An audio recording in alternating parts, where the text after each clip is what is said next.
Hey friends, it's your pal Mike Shea from Sly Flourish, here with another episode of Sly Flourish's Lazy GM Prep. In this show, I go through steps from Return of the Lazy Dungeon Master while preparing for my Sunday role-playing game. In this case, I am running a game set in the world of Midgard called Scourge of the Dragon Empire. This is using the Tales of the Valiant 5e rule system. This show, like all of the work of Sly Flourish, is brought to you by the patrons of Sly Flourish. Patrons get access to all kinds of tips, tricks, tools, the 5e artisanal database, all kinds of new scenarios for the world city of Arches, a dedicated podcast, access to our Discord server, and most of all, they help me put on shows like this. To the patrons of Sly Flourish, thank you so much for your outstanding support. So last week was, as one of my players referred to it, 3 shopping episodes in one session, which is actually pretty efficient if you consider that shopping episodes can take a lot of time. But they did end up having a lot of shopping going on in their game.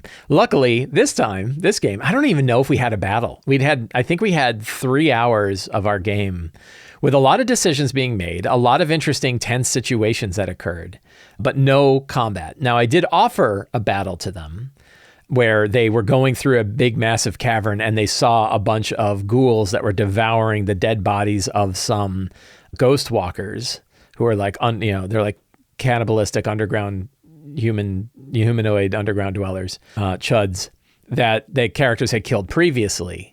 And they said, no, we'll just walk around them. Well, if we can sneak around them, because they were using Pass Without Trace, so they snuck around them. So I kind of it's one of these interesting things where I'm like, I offered a gameplay opportunity to them, right? I kind of said, you can get involved in this. And it was a bunch of ghasts, I think. It was ghasts, and then they have a necrophage, which is like a necromancer ghast guy. And I was like, if you want to fight, you can kill these guys. They're really bad, right? And they're like, nah. They're minding their business, we're minding our business, we're going to go on. But you wonder, did they choose against their own interests, right? Did they choose against their own desire? Because did they say we avoided those guys, which is great, but now we didn't have a fight, now we're bored. They're like, you had the choice, right? I offered the choice. And so it's kind of a weird situation, right? Because on other times you will sort of railroad characters into a battle, and the players will remark about the fact that they wanted to negotiate and the negotiations didn't work out and they feel kind of disappointed. But you're like, you still guys, you want to have a fight, right? You're trying to have a fight. And they would prefer it. If they just negotiated their way through everything, it wouldn't be fun. So there's this kind of weird, it's not quite a players optimizing their way out of the fun, but sometimes the GM has to push it in an area that will be where the fun really is, even though the players think it's not. Another example of this is when you go to your players and you say, do you want the kind of hard, brutal, death is a real potential outcome game, or do you want a game where it's a little bit more softball, t-ball style, and death is a little harder to come by? And they will almost always say, oh no, we want the hard one. And then they die and they're like, I hate this game. So they're, what players say and what they actually want are not always the same thing is a lesson I think we can learn. It's probably a lesson in life, but it's also a lesson in our games. But I don't think anybody was disappointed by last session's game, except there was a lot of shopping episodes. They were making their way through. So they started off in the Shadow Realm, on the Shadow Roads, meeting with Kalisler, the Queen of Winter's Love or something like that, who's like this great big hulking monstrosity that appears like an elven woman but isn't an elven woman. They know that she's not an elven woman. They still haven't totally figured it out, and that's because mortal minds cannot attempt to try to figure out. But they know she's happier now that her husband is back and her husband plays music to her, and that soothes her weird alien spirit. I think they'd already picked up some stuff from them, and there's still a lot of talk about money and stuff like that. And then they actually made they were like, they prepared some new stuff. They're 7th level. They made their way across the Shadowlands and across the low road, the grave something low road.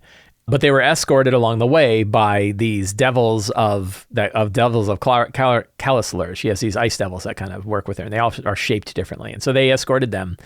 Then they made it to the Blue Barbers, and the Blue Barbers brought them in, and then they had a shopping episode with the Blue Barbers where they bought and sold stuff, and they traded in some of their money, and they have credit with the Blue Barbers, and they got a spa treatment, so they're all they're very well manicured mani-pedis at the Blue Barbers place. The Blue Barbers are like a salon / assassin / thieves guild.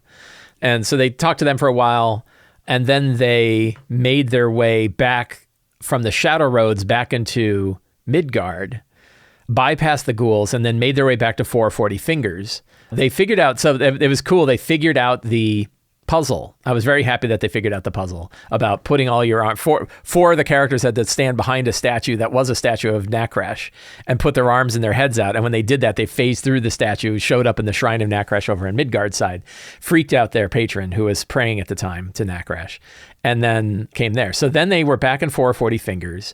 They had a big talk about how everything is fine in 440 Fingers, even though it's a complete shit show up in the northern area, and because of the things the characters had done. So they heard about the theft, they heard about the assassinations of the two dragons, they heard about all the stuff that they had actually done.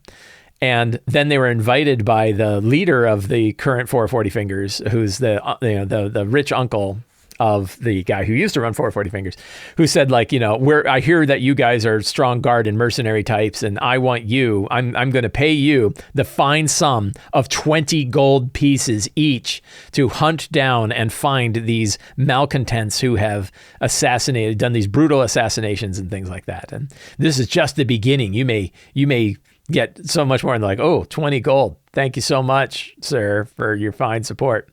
But they were actually ready to throw down with the guys. And I was like, we can go that way, but if you throw down with the 440 Fingers, it will get out. Like, your home base will no longer be a safe home base for you if you do this. And so they said, okay, we're gonna stay. Yeah, the name Sheer Heaven worked. So Sheer Heaven was great. No, it was perfect. Thank you, Michael. Yeah, that worked out fine. So then they met their trade caravan, and that was another shopping episode. And so they mixed and matched with stuff in the trade caravan, and picked up other, dropped some things in, took some things out, and agreed with their trade caravan partner to have him smuggle in the spy from Nuria Natal back into the Dragon Empire, back into 440 Fingers. So that is going to be underway. That's sort of like a side quest that the characters won't be directly involved in, but like next time they come back, it's possible that there'll be a Nurian spy here, and that'll be kind of a fun new NPC to introduce. And I think the NPC is going to bring them a bag of holding, one of the most powerful magic items in a campaign where you're talking about stealing gold, and had the inability to steal gold. Of course, they were like, well, too little too late. We have 3 million gold in hell that we don't have access to. We got to try to get access to it, which I definitely think is going to be a campaign arc in the future, right? This is one of those, like, you don't want to necessarily plan out your whole campaign because sometimes things happen, and the players are very interested in going into the dry lands to go get their money. Right. They want to go collect that money. So, so I think that is going to be a definite arc that we're going to want to do in this campaign. But now they are on their way to a place called the Arena of the Colosseum of the Red Sun, where underneath the vaults is apparently hidden a helm of teleportation. And that is a very powerful item for them to be able to acquire. So they are making their way there. And on the way, they ran into a band of hobgoblins and an elf who are members, followers of one of the other Morza. They're not members of Adisha. They're members of one of the other Morza. I forget the name. We're going to figure it out together. And then they chose violence. And so we know that violence is going to occur. So we got a nice strong start for today's game, which is this battle against this force, which is going to be a hard, I think it's going to be pretty tough. We will see. And I'm going to add some dreadful, I think they're going to have the blessings of the Morza on this guy. So we are going to create a new template for our game here, Dragon Empire template. There we go. And we've got our NPC list in case we need our NPCs. And we will actually open up last week's notes too. I have 625, but it wasn't 625. It was earlier than that. When was last Sunday? Last Sunday was the 22nd. Okay, cool. So I've got this week's notes, I've got last week's notes, and I've got NPCs. So we got kind of what we need. So today, everyone is there. Emmert is not there. So we have a full house today. Amavin, Gaudenzia, Cal. So Amavin is a rogue who knows. So if we're going to drop a little secret here, let me remember who the group was. Agents of Lashmarak knows that Agents of Lashmarak shouldn't be operating in Adisha's territory. So that brings up some questions. What are they doing here? Why are they here? What are they up to? So one of the things, let's see. I have a few big questions today, but one of them is I had a tabletop bit of terrain. Check this out. Isn't that cool? I had a piece of terrain that I wanted to use in my game today, which not only, it's like all the, it's all the fancies. It's got lighting effects. It's got pulsing lighting effects. I don't know if you can't really see the pulsing lighting effects in this, but you can see the cool misty bit, right? Like cool misty experiment. So this is going to be a centerpiece for the battle, but I don't know what it does. So I want to figure out what that thing does. And then probably the rangery types will know what's going on there. Let's see. Tolstoy hates so these guys are, what are they? I always forget the ranks.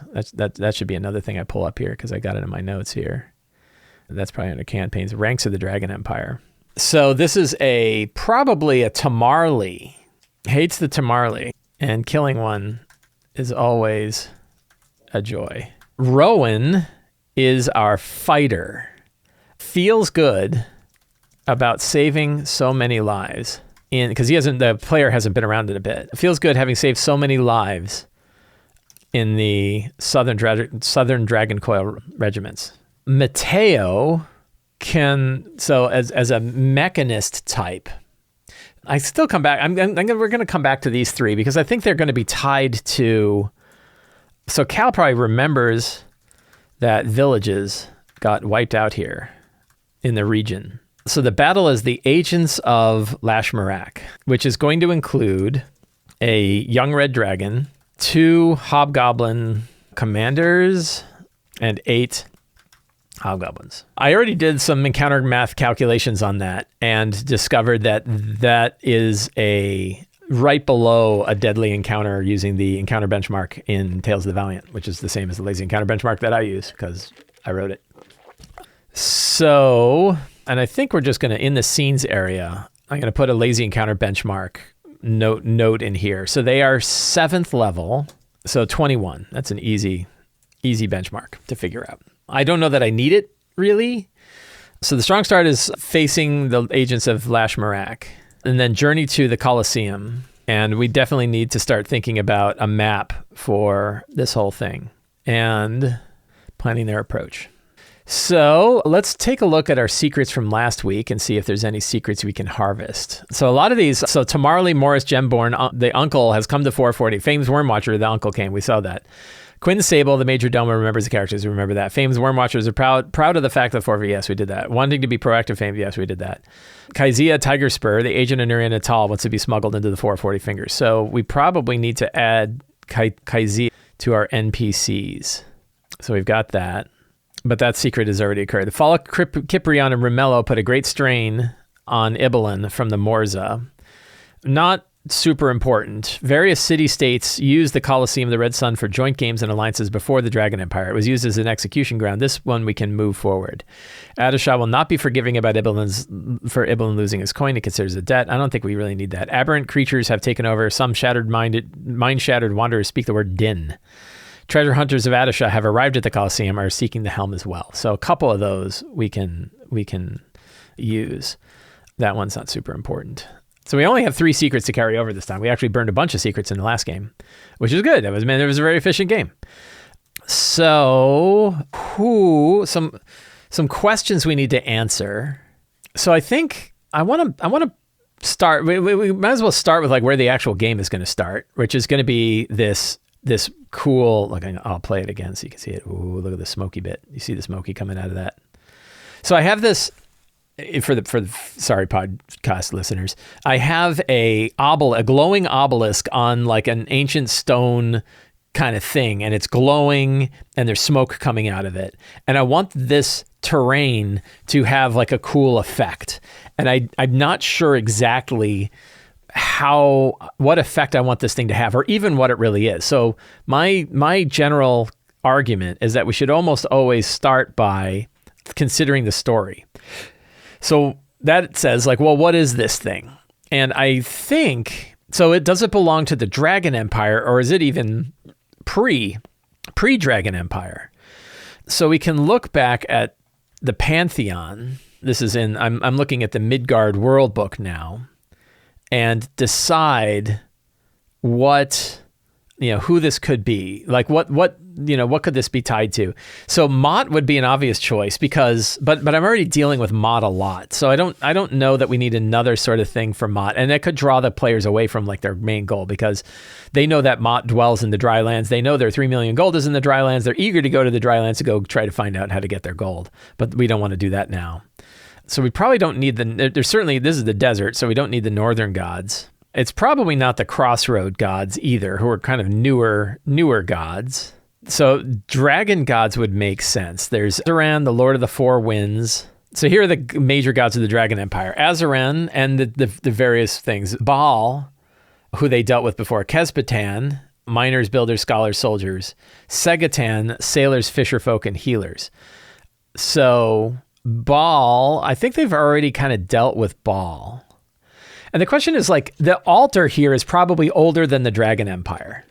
So I don't know if we want to only focus on the Dragon Empire. We might look at southern gods too, or a mix of them. Kesbatan, Segatan, and we have elven gods. We may pull up the Southlands book too and see if we have more. We also now have the Labyrinth book. It might be fun to pop open Labyrinth and take a look at the Pantheon there. Why don't we do that? Next week on the talk show, I'm going to do a spotlight on Labyrinth. Labyrinth is a new world book produced by Kobold Press. Look at that cover. I got the special edition cover, but man, the non-special edition cover looks really good. And it has a whole section on pantheons that include a lot of Midgard groups. So we're going to see if there's any gods in here that we think could be a good, god. So Harak Mavros, a war god, maybe. There's Nakresh. See, we finally got a picture of Nakresh. That's kind of cool. So there's a lot of gods that are in the Labyrinth book, but a lot of them are tied to the Midgard pantheon. Adrika, the mother of madness. So this is a dark gods. So there's Baal Hotep, which I think is different than Baal. We have the black goat. We have Marina. We have Mott. Nidhogg. That could be interesting. Serena Mara. And then we have Vardazan. He who rides in the clouds, Lord of the heavens, Lord of fire and master. I think we've already, like, the fact that we already dealt with Baal Hotep, or known as just Baal when I did it. Black Goat is interesting, but kind of too out there. Marina doesn't quite fit. Here's Mott. That's great. So let's look at Nidhogg. First dragon and chewer of the world tree, Lord of the corpse shore, eater of the dead, render of the void, friend to Fenris and master of steel, great worm of the true eye. This is great. Nidhogg is a dark god that lives in the roots of Yggdrasil, dedicated to the gnawing of the world tree and to nothingness, destroying all worlds. The Ur-dragon disputes all other dragons for primacy, frenzied with prophecy of the knowledge of the void. Nidhogg devours those who visit him and eats the dead that wash up on the corpse shores from the astral sea. I like that. That is cool. Nidhogg wants nothing more to supremacy. So here we go. Nidhogg is going to be a shrine to Nidhogg, the first dragon and chewer of the world tree. I don't know that the southern folk and/or dragons really believe in the world tree as a thing. So it could be like the, Lord of the corpse shore, render of the void. So in our notes, I'm going to say chewer of the world pillar instead of the world tree. It's possible. And let's see, render of the void, seeks to destroy all worlds. Devours those who visit him and eats the dead that wash up on the corpse shores. I dig that. Okay, so I think that this is an altar to Nidhogg, facing the agents of Lashmarak at the altar of Nidhogg. So what is enough now? So now I want to get into some gameplay. So we're going to have a fantastic location and Rift to the corpse shore. The Rift to the corpse shores is part of it.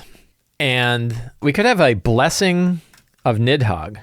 And so it could be anything like what is the cost? If you spread blood upon the altar, right? So if Nidhogg wants to like devour those who visit him, if you feed blood yours or another's on the altar and receive a blessing of Nidhogg.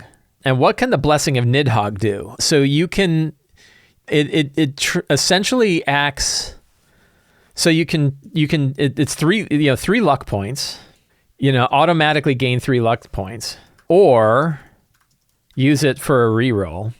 So it becomes like inspiration, even though you have luck points. Or add 1d8 onto any die roll, or add 1d8 onto any d20 roll. I could have it like roll a d8 onto any die roll. Is there any circumstance where that would be too powerful? Onto any d20 or damage roll? I think that's pretty good.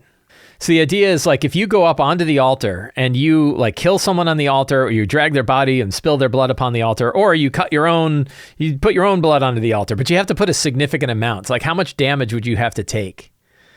It could be like a d12. So we could do like the equivalent of a healing surge or of a hit die.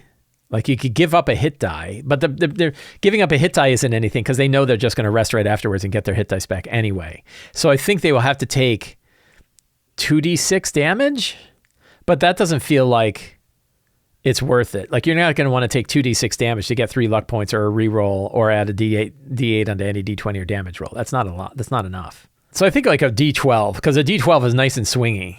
So to get this, you have to either take a d12 damage, which you can do as a bonus action. Now you can do it for free. You could just do it.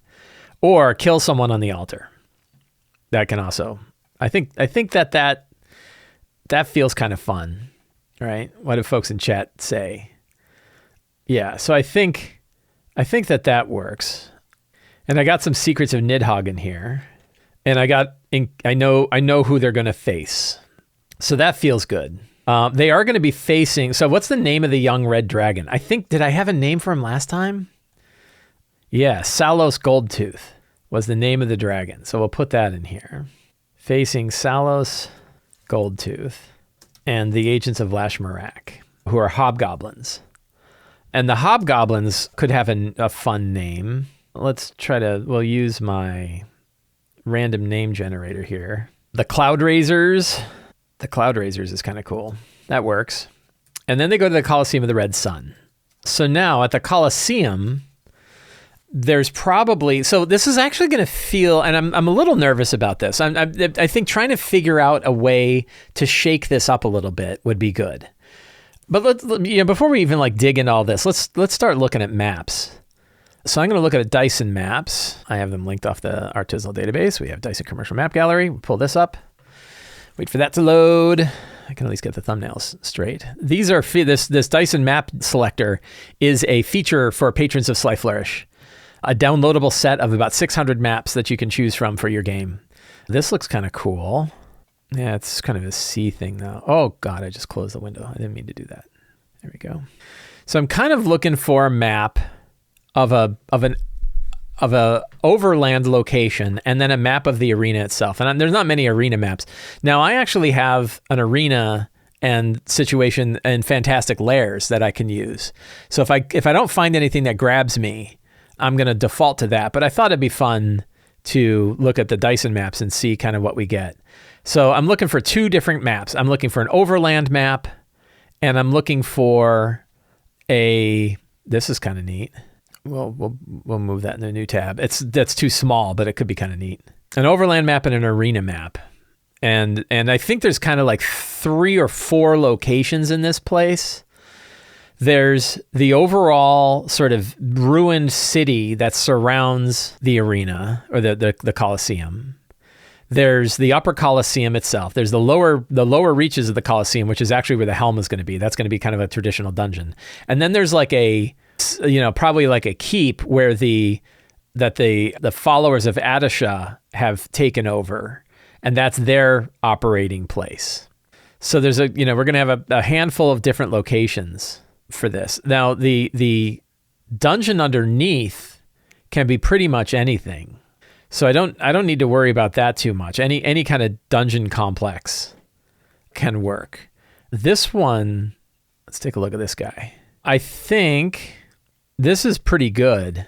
I think this is going to work fine. I'm going to save, and I'm going to save it into my Obsidian Vault, campaigns, Dragon Empire, campaign support. Is that where I'm putting it? Maps. So this Goblin Ruin, I think will work because it's like a nice ruined tower. This will work well for the tower where the agents of of Adisha are operating out of. Right, because a ruin can work, and the idea that there's like an underground, they could actually sneak. I always love, one of my favorite like tricks is having a location where you can fly in from the top, go in the main door, or sneak in from below, and it gives 3 cool options for the players to be able to choose. And it's funny. Here's like here's like a bit of a tip and an insight for you here. The tip is when you have a location where you have like a situation going on. 3 easy ways to give 3 options to the players are fly in from above, or get in from above, go in through the main door, or go in from below. And a lot of different sort of places, keeps, citadels, manors, they have those 3. They have cellars and sewers below.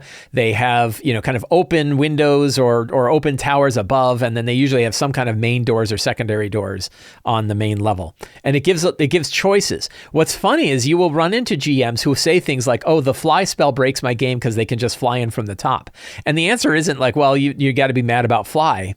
The answer is, that's one of the options. And like, you should build the situation so if they decide to fly in, that works, right? Like that's what makes these things dynamic and interesting. So if you are the kind of person who feels like your adventures break because they have fly, my advice would be rethink how you're looking at your adventure and think about how all of these different approaches mean that they can choose lots of different paths that they take. And all of them are kind of fun and interesting, right? That to me is kind of a big key.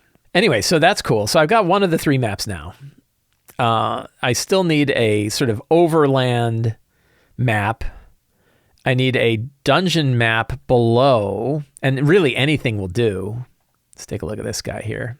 So this one's got like, it's got like murder holes and stuff like that. I don't know that makes perfect sense. I could do this, right? And we're not like, the other little tip I will offer is to do the fireman style decision making on maps. Instead of trying to find the perfect map, use the first map that can work, right? Like as soon as you find a map that works, for example, this map, right? Like, is it perfect? No, but it's got some kind of like, it's got a walled city and it's got a big circular area, and that circular area could be the Colosseum, and that's good enough, right? Like that's all I really need.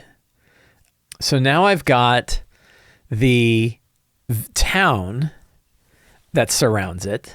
And now the only other map I need is the dungeon beneath the arena. Linus Calling says, I dub it Eggtown.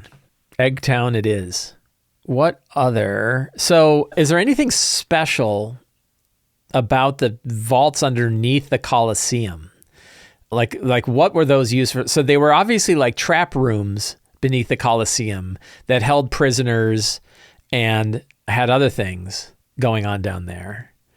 But for example, I have used this map before. I used it in one of my scenarios for my City of Arches game, but I can totally use it for this one too. Yeah, this will actually work fine. And it's because I was thinking like, well, what's that central room up in the north going to be? But the answer is, well, that's the trap room. That's the one that's beneath the, that's the trap room. Although did I already pick one for that? No, I picked one for the other one. So like this one works, I think, as the trap rooms beneath the Citadel. So now if we go back to Obsidian, we should be able to go look at our maps. And we have this guy. We have Eggtown. I think I decided not to use this one. So we'll delete that guy. And I've got that, right? So I've got my 3 maps that I need for, this is probably like 3 or 4 sessions worth of stuff that they can go through here. But now I need it all kind of now because I don't know exactly what they're going to do or what approach they're going to take. That's kind of what we need to fill out a little bit more of now. But I do need to print these guys. So I'll print that guy and I like this open in default app. Eggtown. And now I've got 3 maps. Now, an interesting thing, I probably won't show these maps to the players at all, right? Like these are just for me. And it's just to kind of get my head into a realistic, like this is what the place is actually laid out like. I can manipulate it all day long. I can change things. I can cut off walls. I can make sure that there's no other entrances and stuff like that. But they just help solidify things for me that when we're sitting and running a game, I actually know what it looks like. So I've got my maps now. It looks like there we go. So now I need some secrets. So who are the agents of Adisha that have been sent here, to locate it? So I think it would be neat if there is a young, like they're fighting dragons now a lot. Maybe it's not a dragon. Like, so who's the boss of Adisha that Adisha sent here to go collect the helm? Are they mercenary treasure hunters? Is there an actual, probably a mix. I think there's probably some mercenary treasure hunters, the sword singers, a mercenary company of treasure hunters working for Adisha. And there's probably, so Adisha isn't nearly as vain as Ibelin is. So Adisha is very practical. So he's, all of his lieutenants, all of his strongest nobles, when we're talking about the ranks, his Akinji and his Tamarli are very practical groups. So I think he probably has a Tamarli young blue dragon who's a magical treasure seeker, and Darkstar. That's cool. Balthazar, young blue dragon Akinji. Right, the Akinji are Tamarli. So would this be a noble? I think so. A noble warrior. We'll just make it a Tamarli, right? The young blue dragon of Adisha seeks powerful magic items to shore up Adisha's ranks should he wage war against the other Morza. And Balthazar Darkstar is actually here and Darkstar commands the sword singers, a mercenary. We can combine this secret. A mercenary company of treasure hunters working at Adisha. They operate, so let's see. Darkstar and the sword singers operate out of, and what is the name of this?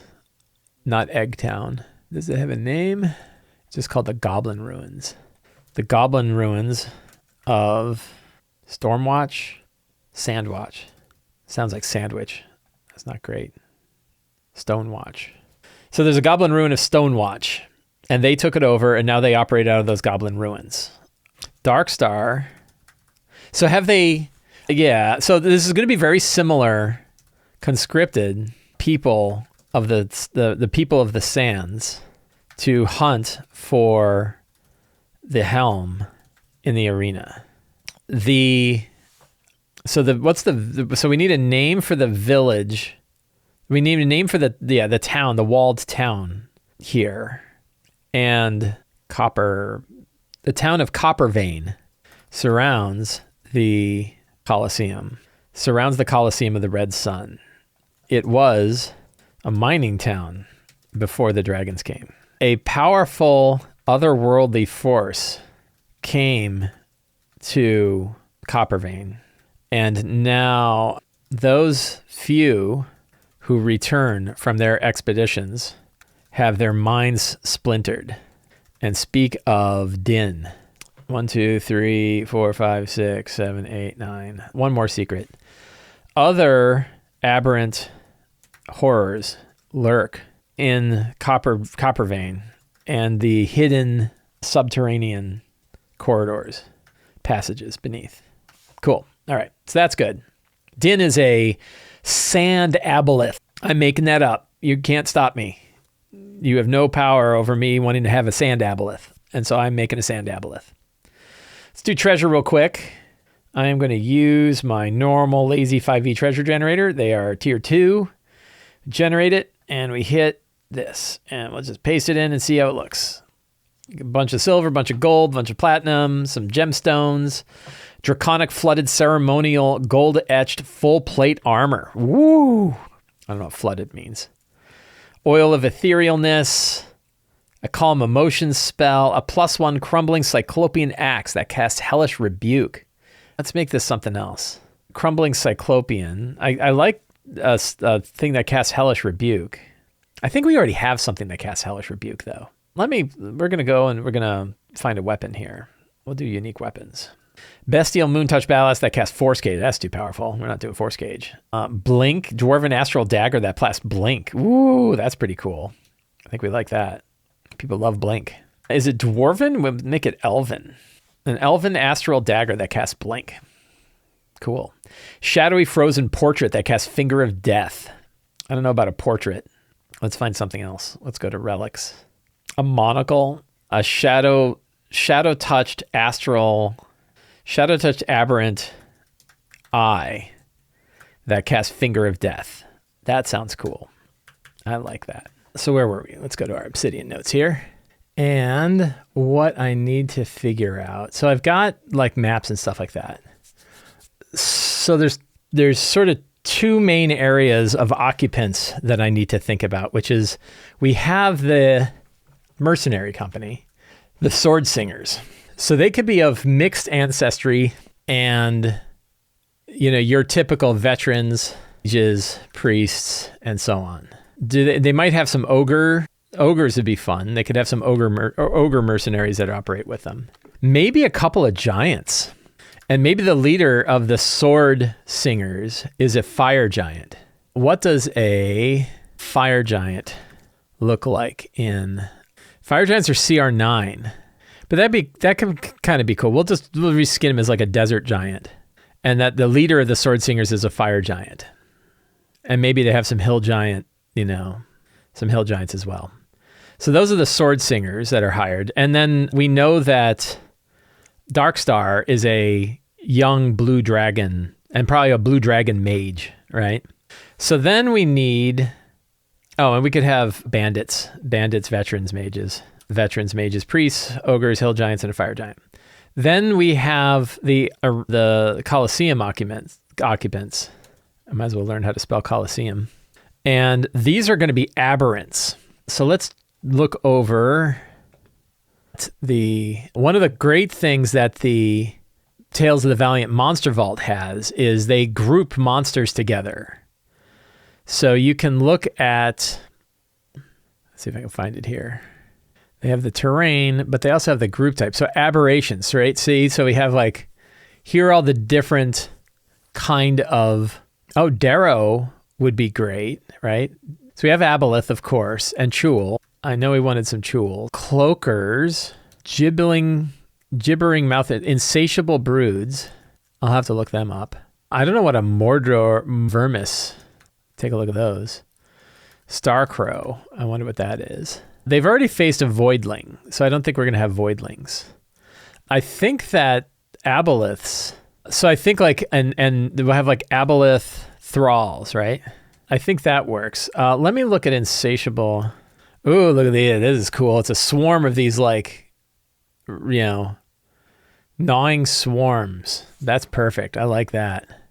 And they have void gazes, right? So these things, I like that infernal champion. That's sweet too. But that's not for today. What is a Mordo vermis? Oh, look at that thing. I love it. Long leathery worm. It's only CR3, but we could drop a few of them.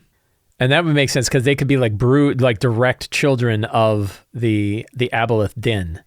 What about Starcrow? Nah, don't need that. 1, 2, 3, 4, 5. 1. I'm just going to put little numbers next to these guys. And then for 6, we'll do a desert. What did I call them? The group that got taken over? The conscripted folk? The people of the sands. Cool. So I can do like little mini random rolls here. So I have little D6 mini random rolls. I might fill this out later, but that works well. So I've got maps. I'll have to kind of improvise the location stuff, like what they would find there. The Game Master's Guide actually has pretty good tables for this that I like. Is it under the campaign dressing? Is it under exploration? Yeah, so it has this list of lair things. So we can kind of take like a, what kind of dungeon is it? And I can use this, like the stronghold, right? I can use this list of things to kind of help me fill out those maps as we go, which lets me kind of improvise the purposes of the chambers as they explore. I presume once I get a better idea of where they're going, I can spend more time filling it out. But in the meantime, I don't think I need to fill it out that much. So going back now to Matteo, I had a couple of secrets that I wanted to fill out for the characters, but I wanted to find out what that thing was. And we found out that it is the altar of Nidhog. So Matteo can see the altar is much older than the Dragon Empire. Gaudenzia heard rumors of the corpse shores on the edge of the Astral Sea. Cool. All right. I feel like I've got everything I need. So I'm going to print this, export to PDF. This one almost, I bet you will easily fit on a single page. Oh, it's just shy. Let's try again. I'm going to do 90. Yeah, easily fits. Let me hit print. And now I got my notes. I got my maps. I'm going to have the books. I got everything I need to run my game today. Friends, I hope you enjoyed our chat today while I prepared for my Sunday role-playing game. If you did, and you want more stuff like this, please consider subscribing to the Sly Flourish newsletter. It is absolutely free to sign up. You get a free adventure generator for signing up, and you get a weekly RPG-related email sent directly to your inbox with all the links to all of the other things that I do all over the place. It is the best way to stay up on everything that I am doing, and it is absolutely free to sign up. You can also become a patron of Sly Flourish. Patrons get things like the generators that I've got down here. They get access to that. They get access to like all my campaign notebooks. They get access to tips, tricks, adventures, all kinds of stuff you get for being a patron. You also get to chat with other lazy GMs over on our Sly Flourish Discord server. And you directly help support me and the work that I do here on the show. And of course, you can pick up my books at the Sly Flourish bookstore. Links for that in their show notes. Return to the Lazy Dungeon Master talks about the 8 steps that I was just doing. Lazy DM's Companion includes lots of different tips, lots of different tables and stuff like that you can use to help fill out your game. City of Arches, my new city source book, is now available worldwide. Please check that out. Links are in the show notes. Thank you so much. Have a great day and get out there and play an RPG.